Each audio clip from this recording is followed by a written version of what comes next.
Maayong adlaw katawhan sa Dios sa Archdiocese sa Uzamis sa ngalan sa atong talahuron nga Arsobispo Archbishop Martin Sarmiento Humawad Didi ug sa kahugpungan sa mga kaparian sa tibuok lokal nga simbahan dinhi sa Uzamis gikan dinhi sa Immaculada Concepcion Mission Station sa Concepcion, Misamis Occidental. Kini nausab si Father Jesse Langgam magahatod kaninyo sa pamalandong karong adlaw karon nga Sabado sa ikaunom nga semana sa pagkabanhaw sa atong Ginoo, Mayo 11, 2024. Ang ebanghelyo nga atong pamalandungan karong adlaw mga igsuon, atong kutluon gikan sa ebanghelyo sumala ni San Juan.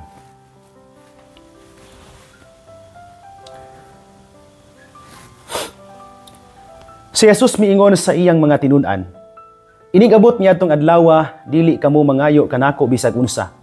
Sultihan ko kamo.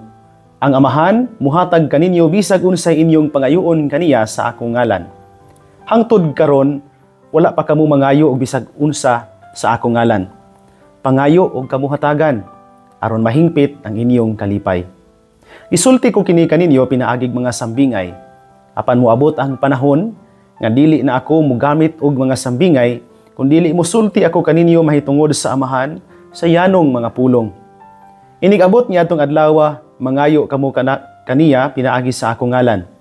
Ug ako dili mo ingon nga ako maoy mangayo alang kaninyo, kay ang Amahan mismo nahigugma man kaninyo.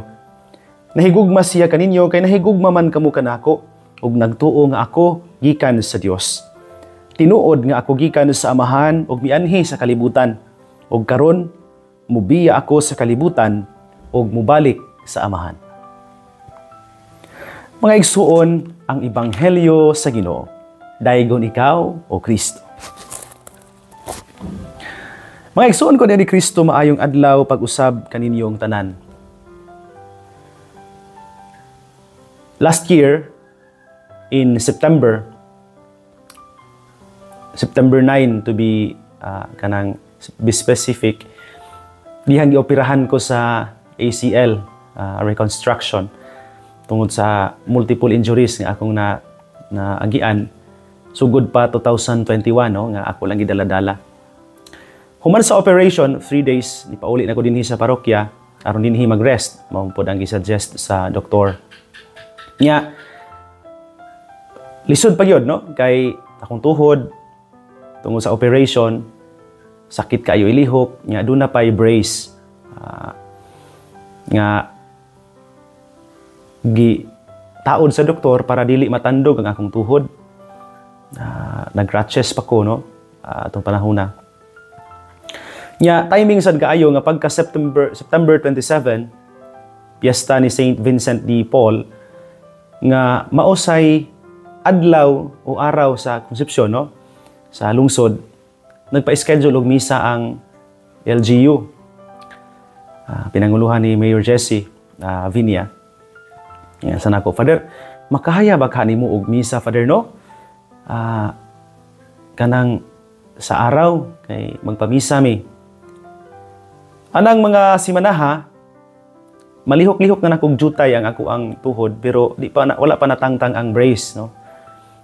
Kinahanglan pagid siya nga, kinahanglan dili ko makabaklay og taas kayo, di pa man ko kabaklay ato. Maglakaw-lakaw lang kog hinahinay jutay dinhi sa ubos, kay dinhi man ko nagstay sa sanglit, di man ko kasaka sa hagdanan, kay di man mabend ang tuhod.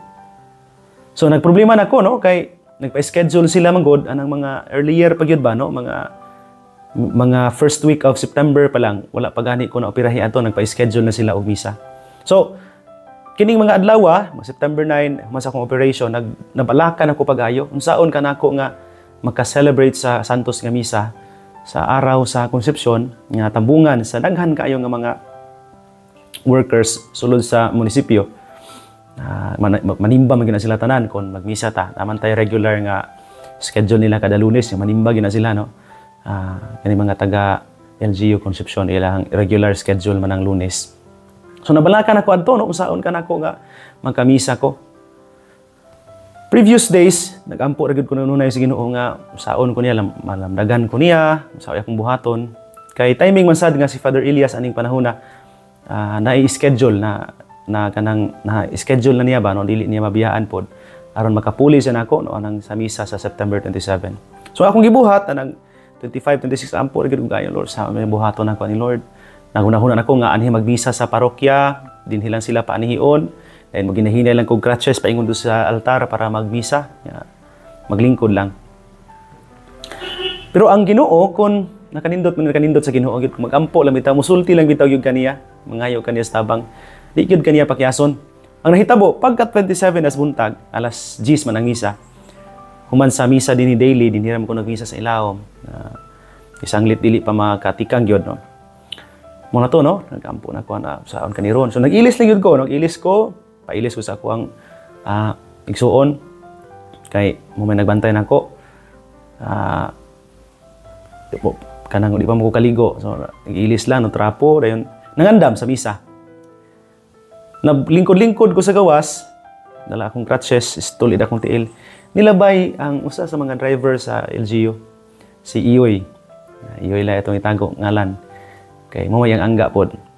Nya ningon sa nako, "Father, magmisa ka." Ali lang kasakay nako kay dako manig space ang front seat sa rescue vehicle sa LGU. Totoo man didayungan ko nila no. Gisakay ko nila sa rescue dayon. Pastor gid kay no, murag wala ra man ko akong tiil. Unya to make the long story short, nakamisa gyud ko. Nakamisa ko. And I was able to say a reflection para sa mga nanimba nga para nako nakapatabang nila sa pagpamalandong adtong adlaw sa mensahe ni San Vicente de Paul. Di biyaron piyesta ni Saint Vincent de Paul ha. Pero ako lang yung gisigutan tong kasinatian. Ang dili na ko malimtan atong kasinatian. Kana bitong kung mangayo lang kas Ginoo, di gyud kaniya talikdan. Pangitaan yun niyag paagi nga diha sa imong kalisod madala kaniya ngadto sa pagtuman sa tahas nga iyang gisango nimo. Mao man ni ang giingon gud ni Jesus karon sa ebanghelyo. Si Jesus nindot kayog saad sa ebanghelyo.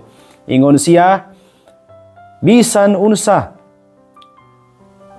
ang Amahan muhatag kaniyo bisag unsay inyong pangayoon kaniya sa akong ngalan. Dili pud ni let's try to understand the context here mga igsoon. The context here is not that God will give you bisan unsang imong pangayoon kay ridiculous man sadang ihatag niya bisan unsang pangayoon kay mangayo kag dautan di man gyud na niya ihatag kay opposite man na sa iyang will. So kung tanan gani imong pangayoon maayong butang ihatag na sa Ginoo. Tanan gani imong pangayoon nakatumong aron makatuman ka sa imong misyon ihatag na sa Ginoo. Mo nay punto dinhi. God will give you anything that you will ask in the name of Jesus. In the name of the mission nga gisango ni Jesus nga hinato. Mao nay punto mga igsoon, mao nay context. Dili ni kay bisag unsay pangayoon nato ihatag sa Ginoo. No. Bisag unsa nga maayong butang atong pangayoon sa Ginoo aron nga makatabang nato pagtuman sa misyon nga iyang gisango nato iyang ihatag nga hinato. Mo tay nahitabo atong adlaw. Lord, nagampo ra gyud Lord, unsa may akong buhaton ani di man ko kalakaw. Di man ko pwedeng mobak, di po ko pwedeng mosakay og motor kay di man matukod akong tiil. Sao man ako lisod kay pagsakay, no? So mo tuntua, iabot si Iyoy, ipasakay ko, gidalan ko dito sa gym, pag naog, plaster, kamisa ko. Because God, when you ask Him to help you in your needs, to fulfill the mission entrusted to you, He will give you anything in the name of Jesus. Nindot kayo mga igsuon, no? Muni ang importante kay natong balunon ba sa kinabuhi. Diha sa atong pagpadayon sa misyon, trabaho lang gud ta, lihok lang gud ta, tuman lang gud ta. Obey, and later on you will realize how powerful God is. Kung mulihok na ka, siya na may bahalang mo tiwas sa imong gikinahanglan og kulang. Siya na bahala nga mo supply sa mga nahimo nimo aron nga mas magmamungahon ka. Usahay man gud magunahuna ta ba nga murag di man ako kaya, lisod kaayo, wala ko'y resources, wala ko'y kanang kwarta, dili ko afford sa ako ang financial kanang status ang ako ang misyon. Ang sekreto rin mga igsuon sa kaabunda sa grasya nga nagpaabot nato kanang di lang gyud ta mulunga sa tong pagsalig sa Ginoo. Padayon lang tas misyon, tuman lang tas sa sangon. Igo na ang atong pagtuman sa mga sugod sa Ginoo o pagpadayon sa misyon nga prueba nga nagsalig ta niya. The rest is up to God. Muli ang giingon karon, ang Amahan muhatag kaninyo bisag unsa inyong pangayoon sa akong ngalan, sa iyang ngalan, sa ngalan ni Jesus, alang sa iyang misyon nga gisango nato. Which means nga ang tanang mga butang atong pangayoon nga maayog tumong, dili lang makaayo nako, kung dili makaayo usab sa uban, ug dili makapahimulag nato sa misyon nga gisango sa Ginoo nato, ihatag na niya nato. Gani, doon natin mga higayon sad sa kinabuhi nga, muingon tingali tag murag masayop tag sabot aning mga pulunga. Nga, Father, ngano man nga, maayo kog tumong para sa akong kaugalingon, para sa uban, nya ang ako asang paningkamot nga makigsuon sa Ginoo, wag gyud nako putla, wag gyud nako lungit. Pero ngano man nga, namang gihapoy mga kasinatian sa kalisod, pagsulay, mga hagit sa kinabuhi. Usahay man God, ma-focus kita sa pangunahuna ba nga, ang grasya, kana rang maayong mga butang nga mahitabo nato diha-diha ana adlaw. Malimot nga bisan ang mga kasakit, problema ug kalisod agianan biya sa nas grasya. Dunay nindot kay nga gisulti si Helen Keller, ingon siya, life's problems and difficulties, even our struggles, are blessings. Why? Because they make us patient, sensitive, and godlike. Hindot kayo nga panultihon ni si Helen Keller. Ang ato ako nung magkasinatian sa kalisod, bisan ka na mga grasya gikan sa Dios. Ngano man, tungod kay diha sa mga kasinatian sa kalisod, nahimo tang mapailubon, mas sensitibo sa panginahanglanon sa uban, ug nahimong sama sa Dios. Not in power, sama sa Ginoo, pero nahimo tang sama sa Dios sa iyang pag-antos tungod sa mga tao nato nga iyang gimahal. Nindot kay mga igsuon nga dili nato niwad-on sa tunghuna-huna. Sumadahon nato ang akong giingon karong adlaw. Una, ang Dios muhatag nato sa atong mga gikinahanglan.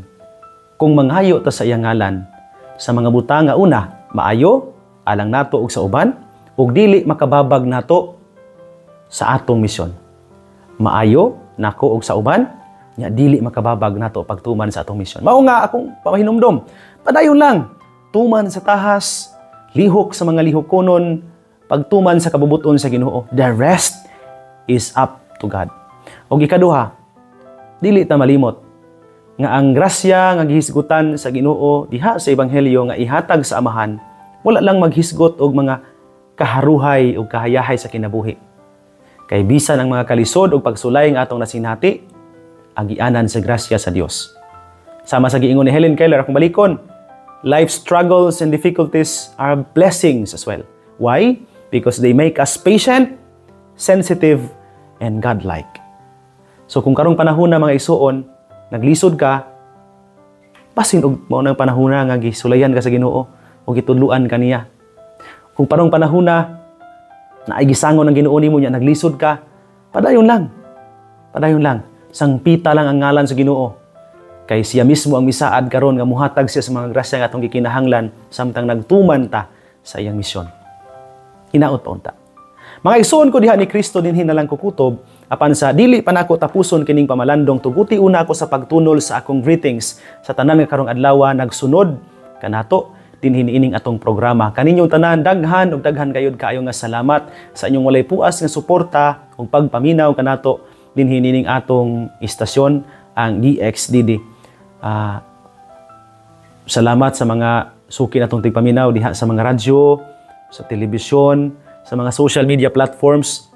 Gikan din sa Don Victoriano, sa Liluan, Bonifacio, sa Pangabuan, Tanggob, ni sa Santa Maria, sa Tabid, sa Banyadero, sa Tinago, sa Cathedral, sa Gango, sa Labo, sa Clarin, sa Tudela, Sinakaban, sa Katipunan Mission Station, sa Jimenez, dinhi sa Panaon, Aluran, Talairon, Macalibre Alto, Oroquieta City, dinhi sa Lopezaina, sa Luog Plaridel, sa Plaridel Centro, dinhi sa Baliangaw, sa Calamba, sa Pangdalaga, hangtod dinhi sa Concepcion. Salamat kayo ninyong tanan.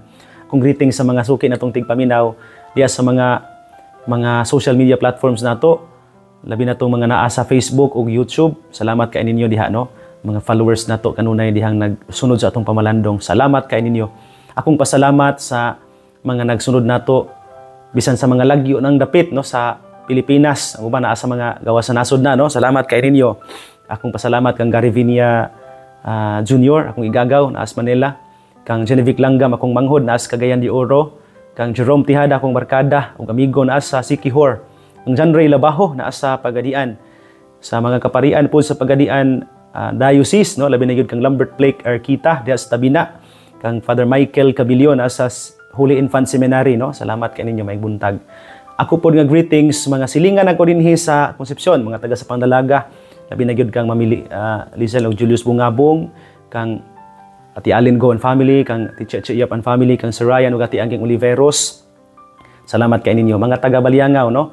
Kung pasalamat diha sa mga katikista nato sa Baliangaw nga suki sa gay nato sa Pamalandong, no, may buntag ninyo diha. Diha pod sa Kalamba o Plaridel kaninyong tanan. Labi na gyud das Plaridel akong greetings sa ako ang ikaduhang inahan, no. Nga nahimong kabahin sa akong pagtuon pag eskwela kaniya sa seminaryo si Mama Vivian Amatong and family. Salamat kay ninyo. Akong greetings pod sa mga naa dinhi sa Concepcion, mga nagsunod nato, bisag dili ko sila katanaw sa radyo, naaman ta sa YouTube o sa Facebook. Salamat kaayo na nga kang Mayor Jesse Vinia, sa pamilya Luquias, Muntipon, Rudas, sa pamilya Tumagna, Manday, Lumbay, salamat kaayo. Kang Ati Girlie Hinutan and family, kang Ati Grace Aranas and family, Ati Vilma Sincuniege and family, kang Ma'am Elma Burungan and family, kang Ma'am Rovilin Ikaw and family, salamat kaayo. Kang Barihaimi Lumakad and family, kang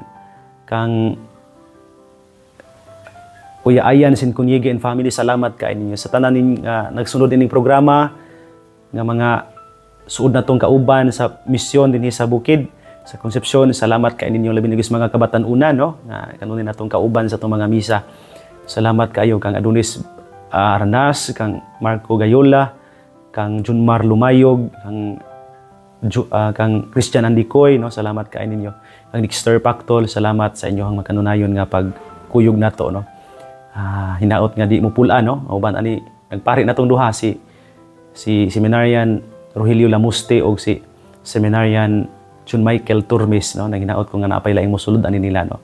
Salamat kayo ninyong tanan sa inyong makanunayon ug walay puas nga suporta ug pagpaminaw nining programa, ang Pamalandong dinhi sa ato ang pulpito sa kahanginan ng DXDD.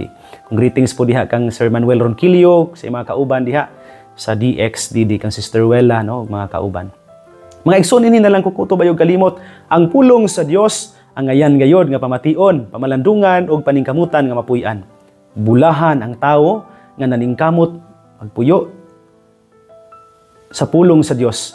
Sama siya sa kakahoy nga gitanom, daplin sa sapa. Kansang mga dahon bisan kunting init dili gayud malaya, og timpo sa ting bunga muhatag usab siya maayong bunga. Igsoon, ugma na usab uban sa panabang ug pangamas atong mahal nga hinahan si Santa Maria, atong gitawag mga misamisnon ug ang Birhen sa kuta ang Dios sa kanunay, magapanalangin unta kaninyo. Sa ngalan sa Amahan ug sa Anak ug sa Espiritu Santo. Amen. Magamping ug magampo kanunay, igsoon.